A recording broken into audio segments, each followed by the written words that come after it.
একটা অন্যরকম রান্না করলাম, সেই জন্য ভিডিও করছি তোদের দেখাবার জন্য। তোরাও করিস, আশা করছি ভালো হবে। যেমন করে চিকেন রান্না করিস সেরকমভাবে চিকেন রান্না করবি।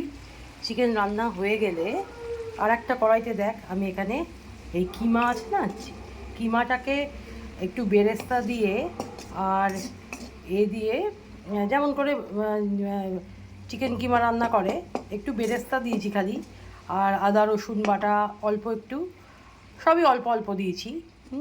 দিয়ে এটাকে ভালো করে কষিয়ে নিয়েছি, ঠিক আছে। দিয়ে এটা একটু বেশি হয়েছে সেই জন্য তো দেখাচ্ছি। দিয়ে এই জিনিসটা চিকেনটা কষা হয়ে গেলে, প্রায় সেদ্ধ হয়ে গেছে, তখন এই যেটা আমি করেছি, এই যে এই চিকেন কিমাটা এর সাথে মিশিয়ে দিয়েছি, ঠিক আছে। এটা একটা গ্রেভিটা দুর্দান্ত হচ্ছে, দেখতেই পাচ্ছিস। দেখ, তোদের হঠাৎ মনে হলো তোদের একটু শেয়ার করি, তোদের ভালো লাগবে। অনেক দিন তো লাইভ ফাইভ কিছু হয় না, হ্যাঁ। আর আমার শরীরের জন্য আমি লাইভ করার সাহসও পাই না, কখন দম ফুরিয়ে যাবে। কিন্তু এটা মারাত্মক ভালো হবে। দেখ তোরা, চিকেন কিমার সাথে এটা মটন কিমা দিয়েও ভালো হবে, বুঝলি তো। মটন কিমা দিয়েও যদি করিস সেটাও ভালো হবে। দেখ দেখতে কেমন হচ্ছে, দেখেছিস? দেখতে তো হেভি সুন্দর হচ্ছে। জানি না ছেলে কি খেয়ে কি বলবে, পরে তোদের রিপোর্ট দেবো।